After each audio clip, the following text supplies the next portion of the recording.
KBS 한민족 방송을 사랑해 주시는 동포 여러분, 안녕하셨습니까? 보고 싶은 얼굴, 그리운 목소리, 이소연입니다. 겨울에는 나름대로 포근하고 참 괜찮게 느껴졌던 집안 분위기가 왜 이쯤에는요 조금 칙칙하고 어두워 보이는지 모르겠습니다. 봄 기운을 불어넣을 때가 아닌가라는 생각이 들었어요. 어두운 색깔 대신에 밝고 화사한 색깔들을 들여놓으면 특별히 봄 단장이 필요 없을 것 같아요. 커튼 하나만 바꿔 달아도, 작은 소품 하나만 화사한 것으로 놔줘도 집안의 봄 기운이 훨씬 느껴집니다. 그리고 또 한 가지, 마음의 봄 단장도 필요하지 않을까요? 소품 하나로 집안이 환해지는 것처럼 마음도 작은 일 하나에 환해질 수 있을 겁니다. 오늘은 집안에도 마음에도 봄 색깔을 한번 입혀보시면 어떨까요? 초록색, 아니면 노란색, 분홍색. 생각만 해도 참 마음이 가벼워지는 것 같습니다. 바버레츠입니다. 봄맞이. 얼음이 불렸어 무르 위에.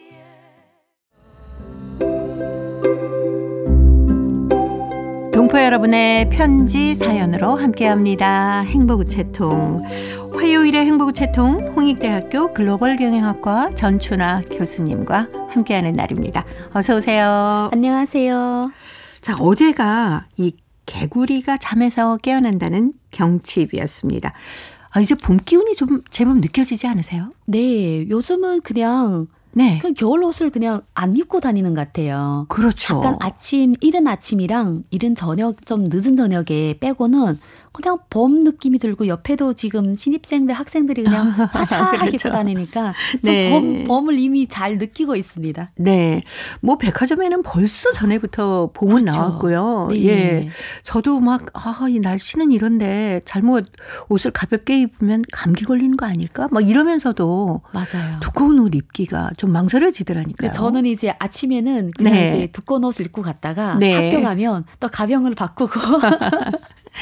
네.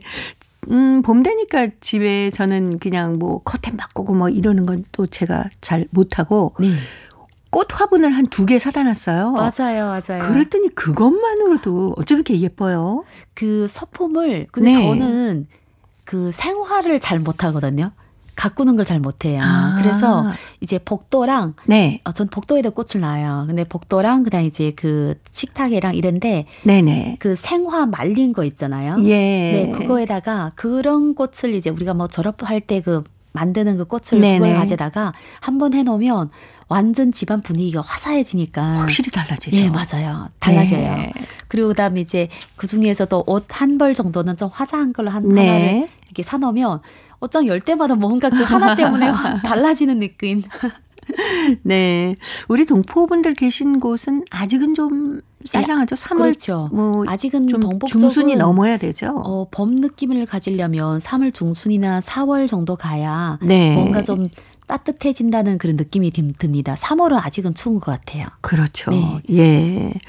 뭐 지난 겨울이 왜 갑자기 한파가 몰아쳐서 막 추울 때가 있지 않았습니까? 네. 너무 추워가지고 저 한국도 거의 영하 막 체감 온도가 17도 내려간다 막 네, 이런 막 얘기 체감 있었잖아요. 온도 20도 막 그랬었어요. 너무 놀랐어요. 네. 근데 아직 봄은 그 오는 게 느껴지는 게 좀 덜 해도 20대 애들은 네. 이미 봄 옷을 다 바꿔 입고. 그러니까요. 네, 그 추운데도. 네, 그 친구도 열정이 있어가지고 뭐 추운 걸 다 이겨내는 것 같아요. 네. 하긴 뭐 저희들도 학교 다닐 때 생각해 보니까 새 학기 시작하면 막 짧은 치마 입고 다니고 막 그랬던 생각나네요. 막 추운데 넣을 때는 안 춥다가 집에 들어갈 때 바로 이제 그 따뜻한 이불 속 들어가는 생각이 나네요. 네.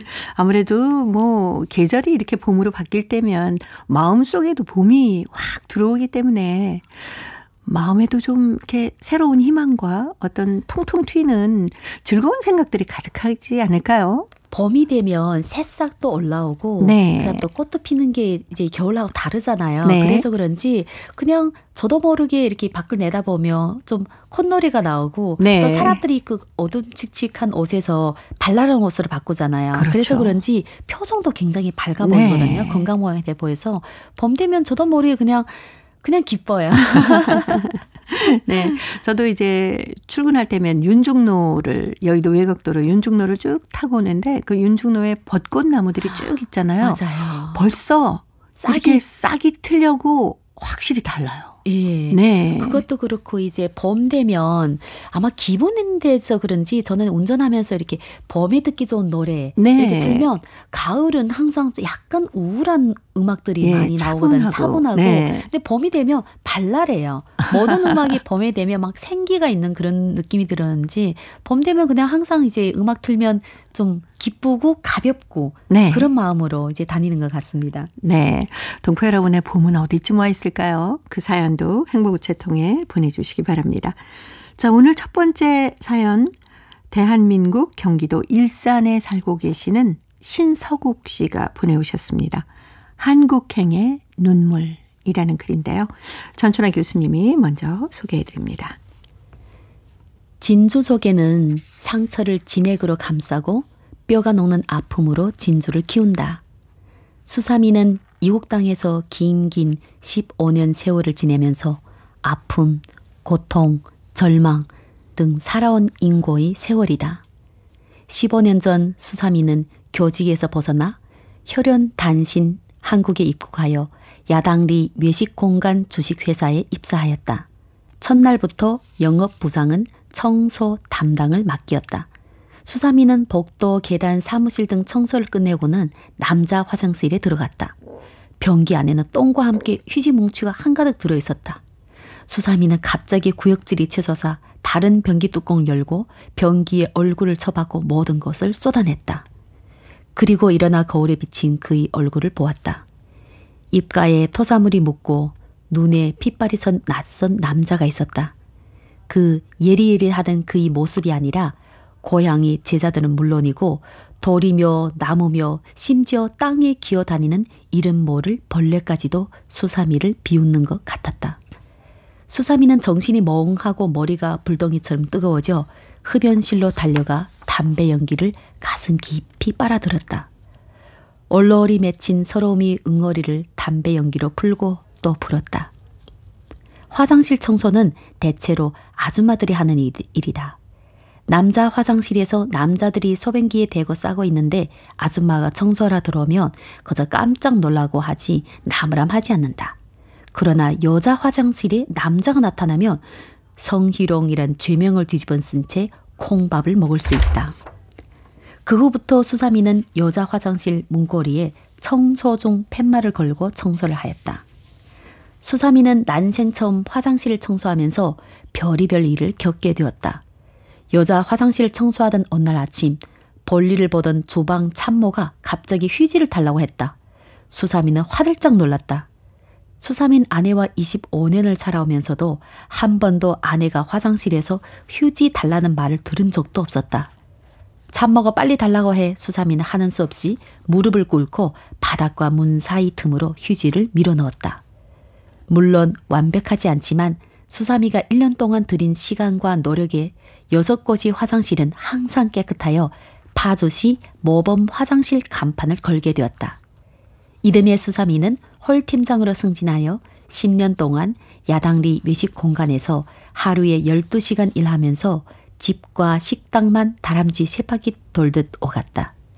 2022년 수사미는 퇴사하면서 10년 퇴직금 뭉치돈을 받았고 한국에서 F4 비자로 국민연금을 다달이 받는 월급쟁이가 되었다.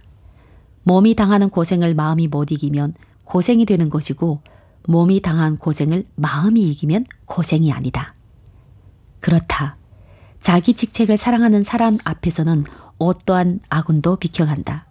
설령 아군이 다가오더라도 그에게는 그것이 아군이 아니다.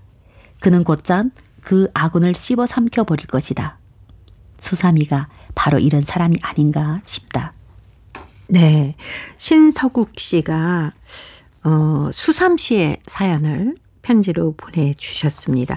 한국 생활 15년 동안 정말 처음에 와서는 고생 많이 하셨네요. 그렇죠. 원래 예를 들어서 이런 일을 했더라면 기본적으로 나라가 달라져도 문화가 다르다 해도 그래도 기본 내가 경력이 있으니까 기대를 예상을 하잖아요. 어떤 문제든.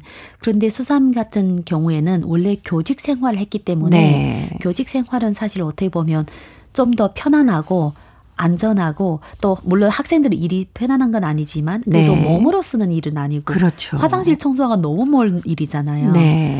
충분히 이해를 할 수 있을 것 같아요. 저는 사실 화장실 청소를 저희 집 빼고는 안 하잖아요. 그런데도 공중 화장실 갔다가 이렇게 더러운 거 보면 정말 그날은 밥맛이 다 떨어져서 나도 모르게 청소를 하지 않지만 너무 불편한 거예요. 그렇죠. 왜 이 가게나 뭐 이런 시설에 화장실을 이렇게 깨끗이 안 했을까라는 생각이 사실 들면서 속상하죠. 청소하는 사람을 원망한 것이 아니라 이거는 물 안 내린 사람 무슨 생각하고 이런 거 했지. 그러면서 저는 이전 젊었을 때 그냥 도망쳤어요. 근데 나이가 드니까 그 물을 뚜껑부터 닫고. 맞아요. 뚜껑 닫고 물 내리고 욕하면서도 내가 막 오바이트 나고 막 그러거든요. 근데 이게 청소하는 사람은 사실 자주 뵈는 일이잖아요. 그렇죠. 그래서 또 교직 생활했던 남자가 보통 동포 같은 경우에는 사실 집에서 집안일을 잘 안 하는 경우가 많습니다. 그렇죠. 할 시간도 좀 없으시고. 그런데 이렇게 화장실 청소를 한다는 거는 사실 엄청나는 스트레스겠죠. 그래도 마지막에 말씀하신 것처럼 그걸 고생이라고 생각하지 않고 잘 이겨내셔서 맞아요. 얼마나 다행인가라는 생각도 듭니다. 근데 남자분이 어떻게 여자 화장실 청소를 하게 되셨을까? 저는 만난 적이 있어요. 근데 처음에는 그 청소 팻말을 걸어놨는데 못 봤거든요. 그런데 딱 들어갔는데 남자에서 난 순간적으로 내가 남자 화장실에 들어온 줄 알고 너무 놀랐거든요. 다시 나가서 보니까 여자 화장실인 거예요. 또 다시 들어가 보니까 남자 거기서 청소를 하고 있구나. 근데 순간 이게 조금 와닿는 게 굉장히 불편했어요. 그런데 대부분은 좀 나이 있으신 아저씨잖아요. 그분도 사실 이런 시선을 자주 받으니까 그렇죠. 머리도 사실 고개도 못 들고 그냥 이제 바닥만 보면서 바닥만 보면서 쭉쭉 하시는데 미안하기도 하고 그래서 아마 수삼이 지금 이 얘기하는 걸 보고 저도 그 들어갔을 때 순간적으로 놀래서 근데 또 거꾸로 아줌마들이 청소하잖아요. 남자 화장실 그냥 자연스럽게 들어갔다 나왔다 그냥 고개를 탁 들고 다니시던데요.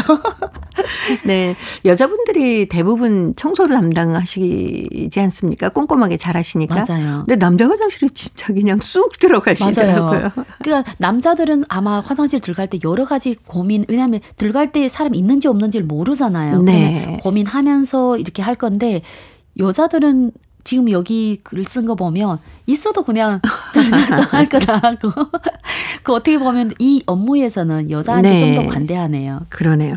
한국에서 일하시는 동포분들이 처음 오셔서는 이렇게 좀 어렵고 힘든 일을 많이 하실 것 같아요. 아마 92년도에 한중수교 이후 들어온 분들은 사실 거의 다 노가다 하거나 아니면 상대적으로 조금 더 어지럽고 다른 사람들 안 하려고 하는 일을 거기에서 종사를 많이 했습니다. 그래서 심정은 아마 다 비슷하지 않을까 생각합니다. 근데 직장 생활을 잘 하셨나 봐요. 이제 퇴직금도 두둑히 받으셨고 국민연금까지 받으신다고 했습니다. 이거 진짜 노후 설계를 잘하신 분이네요. 너무너무 잘하신 것 같아요. 사실 모든 동포분들이 이렇게 하는 게 아니라 한 곳에서 오랫동안 하지 못하는 분들도 의외로 많고요. 또 한 가지는 계약직이 초창기 때는 사실 아마 막 계약직이 아니라 보면 그 불법 체류로 해서 있으신 분들도 있고 또 돈을 주겠다 해도 또 다른 현금을 받고 그런 분들도 있기 때문에 10년 정도 해서 노후 설계까지 하신 분들은 저는 사실 들어본 게 많지 않아요.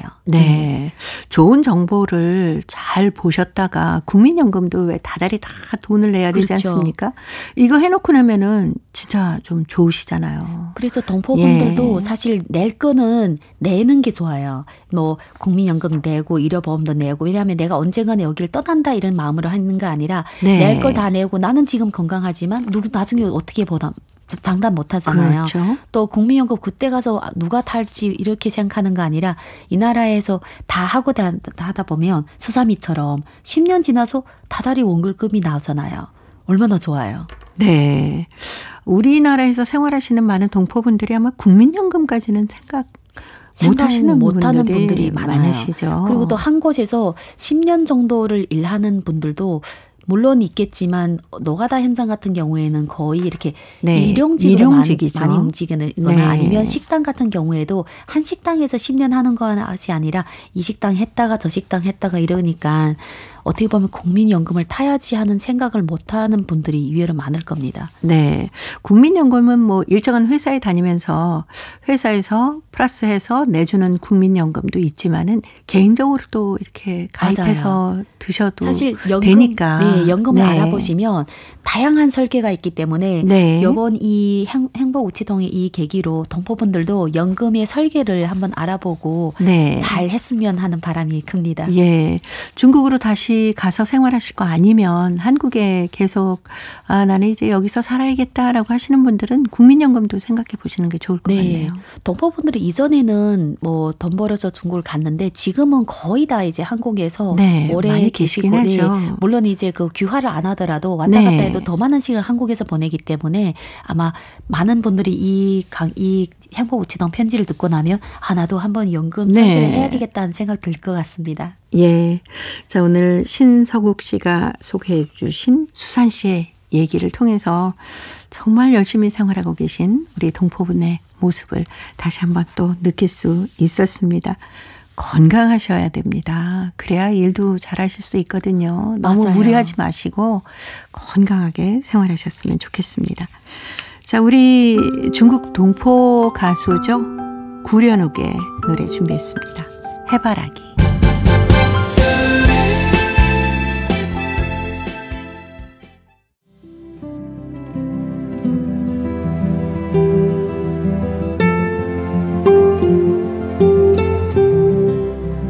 동포 여러분의 따뜻한 사연으로 아름다운 추억을 만들어 드립니다.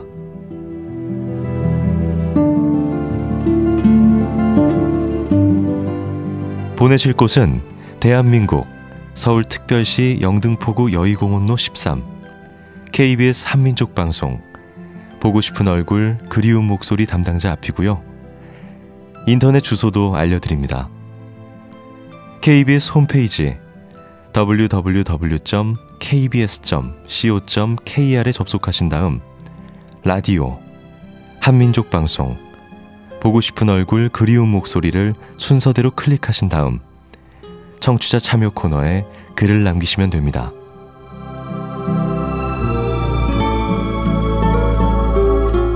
정다운 이야기와 아름다운 음악이 있는 보고 싶은 얼굴 그리운 목소리, 동포 여러분과 늘 함께하겠습니다. 화요일에 행복우체통 홍익대학교 글로벌 경영학과 전춘하 교수님과 함께하고 있습니다.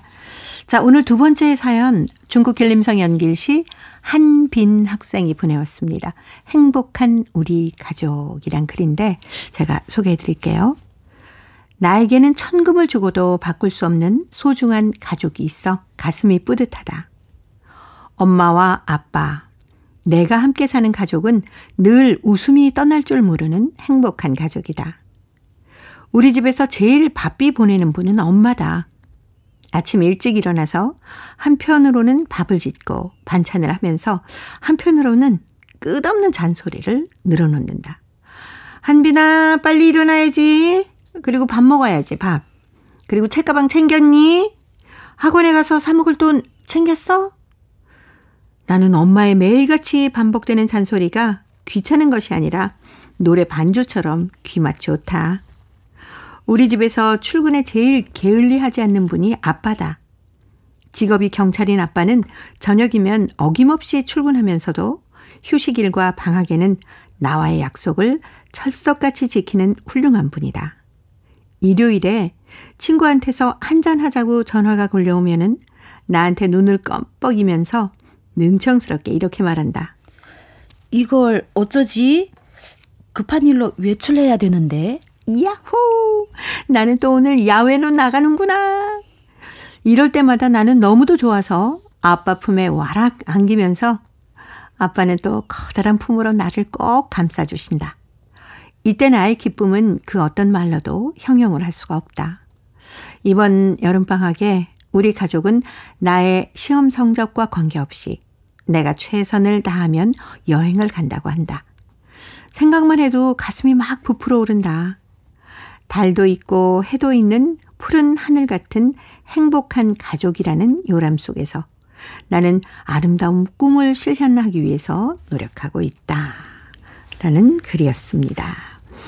정말 이렇게 가족들이 모두가 하나가 돼서 사랑하면서 살아가는 모습 보면은 그게 행복 아닐까요? 그렇죠. 네. 사실 이게 쉬운 것 같아도 정말 쉽지는 않거든요. 네. 특별히 아빠가 아이의 약속을 잘 지켜준다는 거 네. 항상 보면 약속은 했는데 본인 아니게 애가 특별히 어릴 때 사실 우리도 한참 그 사회에서 막 활발하게 네네. 활동할 때잖아요. 그렇죠. 그러면 그 사람들과 어울려서 그 어울리는 와중에 인간관계 맺어지니까 정말 애한테 거짓말 많이 일부러 고의성은 아니지만 선의의 거짓말이지만 네, 네. 약속을 했는데 항상 실망을 시켰던 것 같아요. 근데 그런 거 많았죠. 저도 사실 바쁘다 보니까 이렇게 하자 하고 주말 되면 또 다른 일, 그 아이와 이걸 갈등하면서 결국은 또 일을 선택하게 네. 되는 경우가 너무 맞습니다. 많아서 막 찔리는, 이거 들으면서 막 찔리는 거예요. 나는 왜 저 아빠 네. 좀 못했지? 그렇죠. 특히 엄마보다는 이제 아빠들이 다른 일이 더 많으시지 않습니까? 네, 그래서 맞아요. 그런 경우가 있어서 우리 아빠는 약속을 잘 안 지켜 뭐 이런 경우가 생기거든요. 그리고 또 아빠들이 철이 없는 아빠들도 있어요. 이렇게 이 약속 안 가야 되는 자기가 술 마시고 싶어서 가는 아빠들도 있잖아요.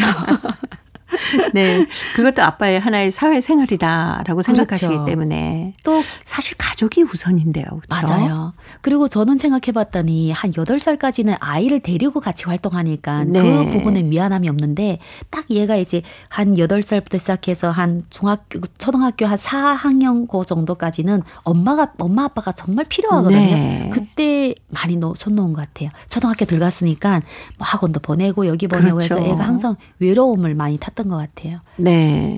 사실 아이가 가장 행복할 때는 부모님의 따뜻한 사랑 속에 이렇게 팍 묻혀있을 맞아요. 때 아니겠습니까? 저도 생각해보니까 중학교 때부터는 사실 부모님하고 같이 매일마다 얘기를 나눈 데는 많이 못했는데 그 초등학교 기간에 네. 정말 우리 집은 가족 단위로 정말 많이 같이 뭘 했거든. 놀러 가는 것보다 네. 항상 집안에서 그렇게 풍부하게 프로그램이 많았던 것 같아요. 네. 그게 크면서도 계속 따뜻한 걸 유지해 왔는데 중학교 6년은 공부만 하면서 그렇죠. 그냥 부모님하고 대화도 적고 뭐 집에 아침 일찍 나 전에 늦게 들어오잖아요. 근데 초등학교 그 기간에 그 사랑이 넘쳐나니까 지금까지도 네. 굉장히 힘이 됩니다.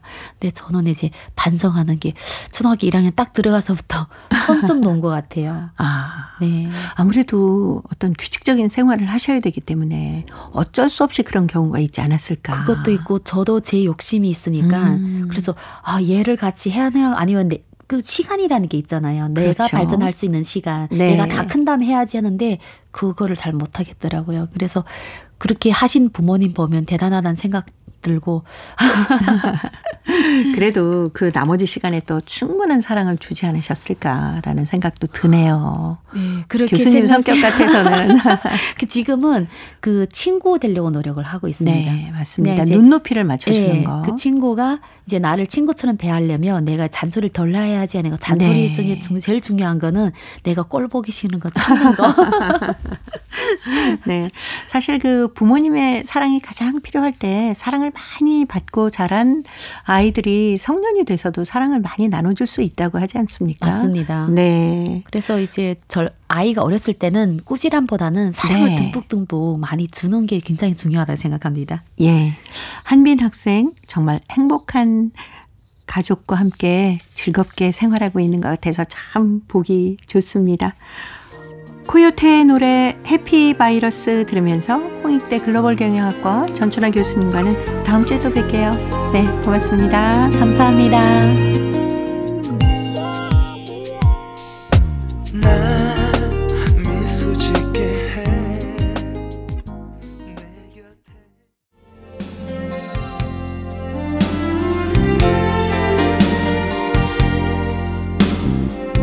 KBS 한민족 방송은 7천만 온결어의 꿈을 담습니다.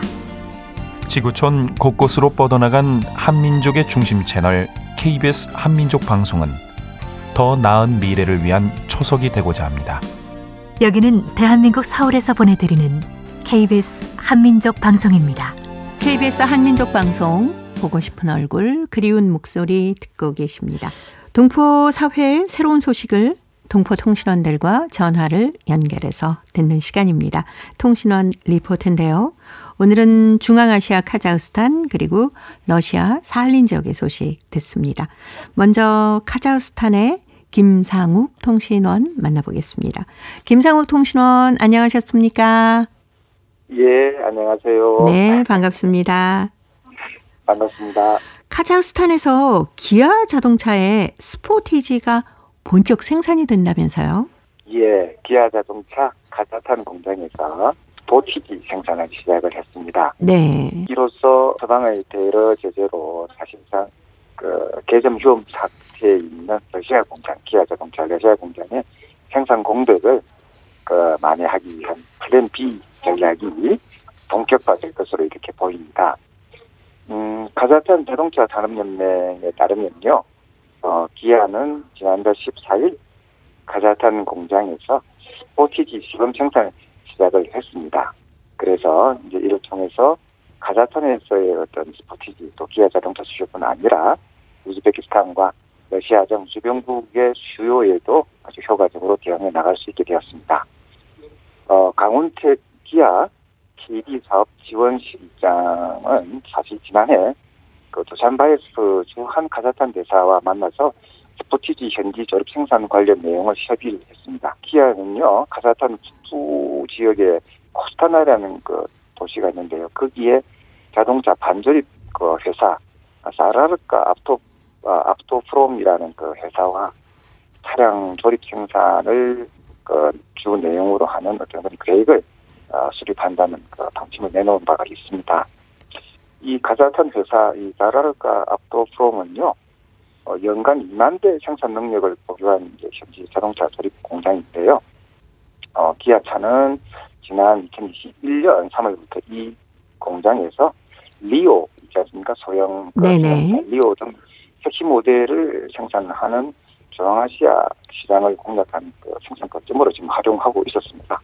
그리고 또 기아는요, 현지에 또 한 250개 교육기관과 산학 협력을 통해서 또 향후 인적 자원을 확보할 또 예정에 있습니다. 네. 이날 카자흐스탄 대통령도 참석을 했다면서요? 카심 조마르트 토카예프 카자흐스탄 대통령이 사실 이 행사에 참석을 했고요. 토카예프 대통령이 직접 현장을 또 돌려보았습니다. 생산 시설도 점검을 했고요. 공장의 직원들과도 간담회를 현장에서 가졌습니다. 이 토카예프 대통령은 이제 이날 기아가 이번에 선보인 스포티지 자동차에 대한 어떤 높은 품질, 거기에 좀 만족감을 표시를 했고요. 카자흐스탄에서 스포티지에 대한 수요가 아주 높아질 것이라고 본인이 이렇게 판단하고 그런 말을 했습니다. 또 이 토카예프 대통령은요, 이 좀 더 적극적인 투자 지원을 통해서 기아 자동차의 현지 입지를 확장시켜 나가는 데 힘쓰겠다고도 약속을 했습니다. 네.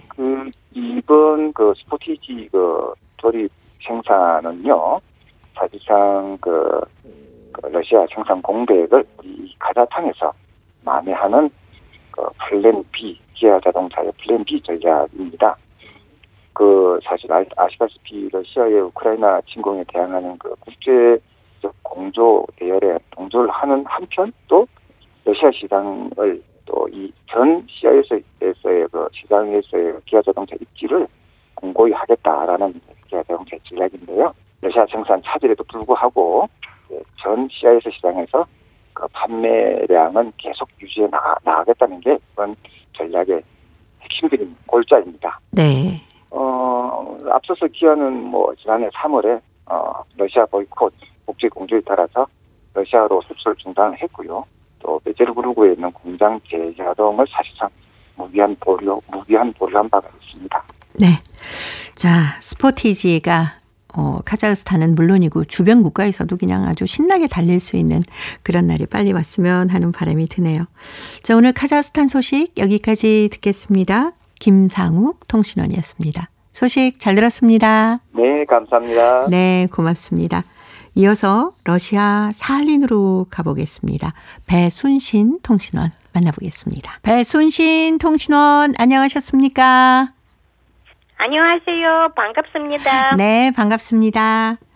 사할린에 살고 있는 한인들이 고국으로 돌아올 수 있도록 우리나라 정부에서는 사할린 동포 영주 귀국과 정착 지원 사업을 실시하고 있는데요. 신청 접수가 시작됐다면서요? 네. 사할린 동포 지원에 관한 특별법 시행에 따라 지난 3월 2일부터 유흥사할린 한국영사출장소, 이 출장소를 통해 영주귀국 및 전착 지원 사업 신청 접수가 시작되었다고 출장소 측이 전했습니다. 유흥사할린 한국출장소는 이와 관련 설명회를 지난달 한인문화센터에서 27일에 가졌습니다. 네. 그리고 또 하나 다른 소식 준비하셨다고요? 네. 사할린 한국교육원 제10대 원장의 정승훈 정교장이 지난 3월 2일 일부로 부임했습니다. 정승훈 신임 원장은 1994년 영어 교사로 교직을 시작하여 여러 학교에서 학생들을 가르쳤고 한국교원대학교 및 세종특별자치시 교육청 교육연구사를 거쳐 세종특별자치시 지편중학교 교장으로 재직 중 이번에 사할린 한국교육원 원장으로 부임하게 되었습니다. KBS 시청자 여러분에게 잘 알려진 이병일 사할린 한국교육원 원장은 지난달 22일 사할린을 떠났고 지난 2일부터 서울 석관중학교 교장으로 발령났습니다. 네, 오늘 사할린 소식 여기까지 듣겠습니다. 배순신 통신원이었습니다. 소식 잘 들었습니다. 네, 감사합니다. 네, 고맙습니다. 사할린 동포 지원에 관한 특별법 시행에 따라서 유즈노 사할린스크 한국영사출장소에서 영주 귀국과 정착 지원 사업 신청 접수를 받고 있습니다. 그리고 사할린 한국교육원 제10대 원장의 정승훈 전 교장이 지난 3월 1일자로 부임을 하셨다고 하네요. 이 세종특별자치시 지편중학교 교장 선생님으로 재직을 하고 계시던 중에 이번에 사할린 한국교육원 원장으로 부임을 하게 되셨습니다.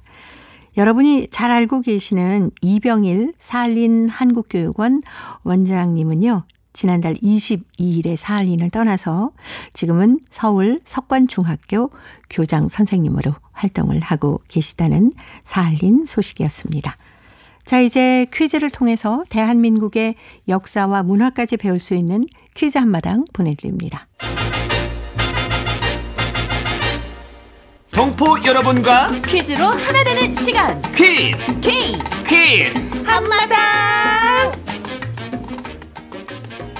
아니 지금 땅바닥에 엎드려서 뭐하는 거요? 아, 왜 땅에 돈이라도 떨어져 있는 거요? 아빠 때문에 이것이 못 깨어나잖아요. 어이, 이것이 못 깨어나다니. 이것이 겨울잠에서 깨어나야 하는데 아빠 때문이에요. 아이고야, 이 아빠가 미안하다. 미안해. 괜찮아요. 아이고, 옷이 다 버렸네. 엄마한테 혼나면 어떡하려고. 괜찮아요. 아이고, 얼른 집에 가자. 싫어요. 아이, 왜? 이거 보고 가려고요. 아이, 잠에서 언제 깰 줄 알고. 깰 때까지 기다리면 되죠. 아이고, 그러다 네가 겨울잠 자게 되면 어떡하려고. 싫어. 아이, 그러니까 이 나중에 오고 얼른 집에 가자. 이거 꼭 보고 싶었는데. 너 이거 본 적 있어? 아니요. 아이, 근데 본 적도 없으면서 어떻게 찾으려고 그랬어? 동영상으로 봤어요. 그랬구나. 이 아빠하고 주말에 다시 오자. 아빠가 찾아줄게.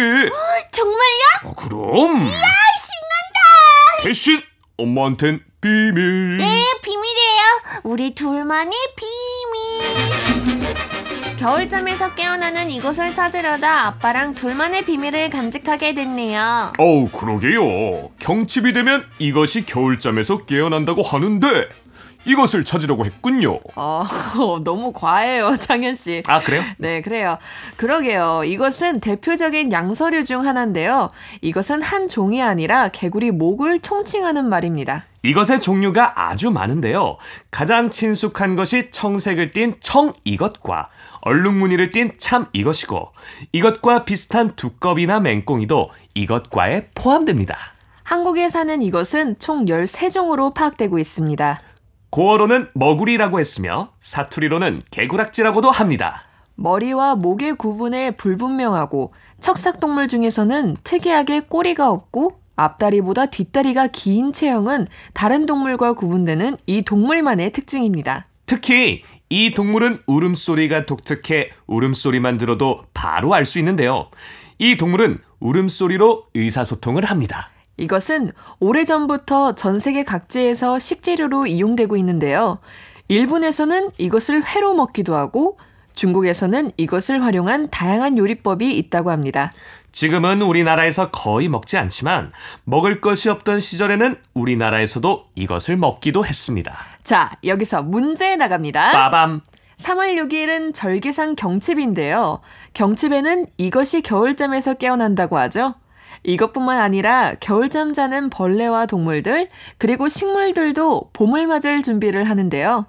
경칩하면 가장 먼저 떠오르는 이 동물은 무엇일까요? 자, 보기 드립니다. 1번 감자칩, 2번 개구리, 3번 북극곰.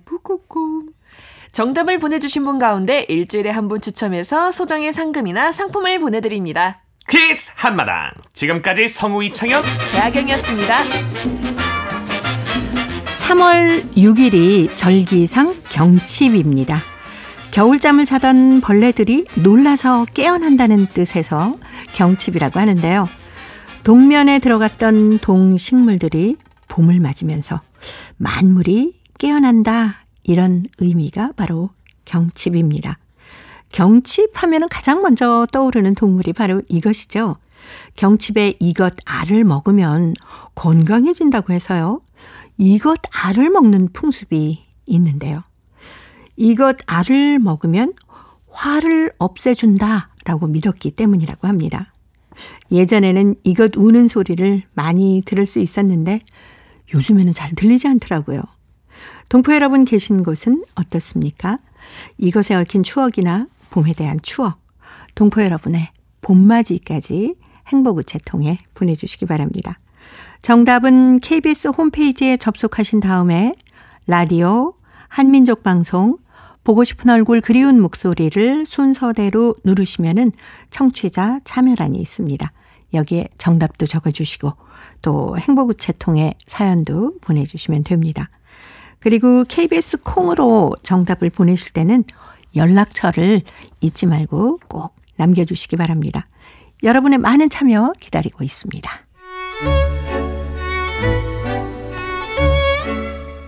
고려인들의 역사를 재조명하고 그들의 삶의 애환을 살펴보는 시간, 고려인 이야기. 사단법인 고려인 마을 역사유물전시관의 김병학 관장님 전화로 만나보도록 하겠습니다. 관장님 안녕하셨습니까? 네, 안녕하십니까? 그제가 경칩이었습니다.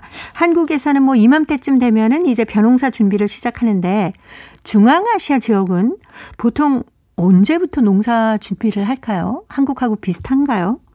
예, 일단 우리가 중앙아시아의 고려인들이 벼농사를 짓는 대표적인 국가가 우즈베키스탄, 카자흐스탄, 투르크메니스탄, 키르기스탄, 타지키스탄, 이 스탄이 들어간 5나라거든요. 네네. 그런데 이 나라의 영토가 동서남북으로 우리나라와 비교할 수 없이 크기 때문에 위도, 경도, 이 계절의 이 차이가 굉장히 심합니다. 네. 그래서 일률적으로 이야기가 참 어렵거든요. 예를 들어서 카자흐스탄의 고려인 최초 강제 이주지 우시도베 같은 경우는 북위 45도가 넘는 지역이라서 여기가 이제 우리나라 세계 벼농사 북방 한계선이거든요. 네. 그런 데는 여름이 짧고 겨울이 길기 때문에 초생정으로 이렇게 싹을 틔어가지고 이렇게 재배를 해야 될 수밖에 없고요. 예. 이제 우즈베키스탄이나 여기에서 밑으로 내려가면 투르크메니스탄, 키르기스탄, 타지키스탄 같은 데는 굉장히 온화하고 따뜻하기 때문에 네네. 이제 우리나라 이 남부 지역에서 하는 그런 시기와 비슷하게 이렇게 벼농사 재배를 합니다. 예. 저희가 지난 시간에 그 고려인 김병화 선생에 대해서 얘기를 나눠봤었는데요. 김병화 선생님이 어떻게 해서 북극성 코러즈 지도자로 선출이 됐을까요? 일단 이분은 이제 1940년에 선출이 됐는데요. 네. 이분은 이제 소련군 이 대위로까지 그 까잔에서 이렇게 근무하면서 네네. 사실은 군인으로서 굉장히 그 뭐랄까요 유능함을 발휘를 했었지요. 그렇지만 고려인들이 그 1937년에 강제주 될 때 당시 다른 지역에 있던 고려인들도 어떻게든 이 제목을 씌워가지고 그 숙청을 했거든요. 그래서 김병화 선생도 38년에 어떤 민족주의라는 그 제목을 뒤집어 쓰고 이렇게 체포됐는데 사실은 증거 불충분으로 39년에 무죄 방면됐지만 이제 추방이 됐습니다. 그래서 가족들이 강제 이주당한 우즈베키스탄으로 갔는데 거기에서 그 노브이부치라고 하는 그 새로운 여정이라는 그 집단 농장에 들어가서 관리직으로 이렇게 일을 하셨는데 네. 1년 동안에 그분이 굉장히 그 어떤 주택 건설이나 이런 부분에서 굉장히 다른 누구보다도 어떤 그 뛰어난 이런 업적을 보여서 이분이 많은 주민들의 관심을 받아가지고 다음에 1940년에 북극성 코러즈, 이제 고려인들은 그 북극성이라고 하는 그 극성이라고 부르거든요. 네. 극성 코러즈 지도자로 1940년에 그때 이제 선출이 됐습니다. 그래서 이분은 연해주에서 사실 때도 소장농으로 이렇게 근근히 일했던 경험도 있고 또 군인으로서 일하면서 굉장히 규율을 이렇게 어떤 경비를 하고 있었기 때문에 이분의 어떤 그 유능함이 인정을 받았고 그 뒤로 극성 코러즈 회장이 된 이후로는 그야말로 어느 누구도 이렇게 생각을 못했던 어떤 눈부신 발전을 이루겠던 것이죠. 네. 근데 방송을 듣고 계신 분들 중에 혹시 코러즈가 뭘까라고 궁금해하시는 분도 계시긴 할 것 같습니다. 다시 한번 좀 간단하게 설명을 부탁드려도 될까요? 예, 이제 콜호즈라고 하면은 네. 이게 이제 약자인데 콜렉티브노의 하자이스토라고 하는데 이게 우리말로 번역하면 말 그대로 집단 농장입니다. 예. 이게 이제 고려인들이 연해주에 있을 때 스탈린이 1920년대 말부터 이 대대적으로 그 당시까지는 이제 스탈린이 막 집권해가지고도 1920년대 중반까지는 그런 게 조직이 안 됐고 거의 그 자본주의 체제처럼 이렇게 자영업으로 이런 게 굉장히 발달했거든요. 네. 근데 스탈린이 들어서면서 농업 집산화, 그래서 집단 농장을 이렇게 만들게 되면서 체제가 완전히 바뀐 거죠. 그래서 그렇지만은 그 당시의 스탈린 체제에서는 모든 것을 국유로 하지는 않고 대부분을 국유로 했는데 집단 농장에서 개인의 자영업을 일부 허용을 해줬던 제도입니다. 네. 그런데 이게 이제 강제주 때 와가지고도 콜호즈라고 하면은 그런 형태의 그 집단 농장 이걸로 유지가 됐죠. 그래서 개인들은 어떤 그 자기 어떤 텃밭 이런 걸 이 자영업을 할 수 있었고요. 그러한 형태가 유지가 됐는데 이제 나중에 생산성이 떨어지다 보니까 국가에서 다른 생산성이 떨어지는 다른 이 집단 농장을 생산성이 좋은 집단 농장으로 강제로 합병을 시키면서 그거 이제 완전히 국가에서 운영하는 국영 농장으로 변화를 시킵니다. 그러면 예. 이걸 이제 소포즈라고 부르게 되지요. 그래서 나중에는 이제 콜호즈 집단 농장에서 국영 농장 소포즈로 이제 많이 넘어가게 됩니다. 예. 그럼 당시에는 곳곳에 코러즈가 굉장히 많았겠네요. 당시 소련의 그 국가적인 그 농업 제도 자체가 이렇게 집단 농장 제도였기 때문에 네.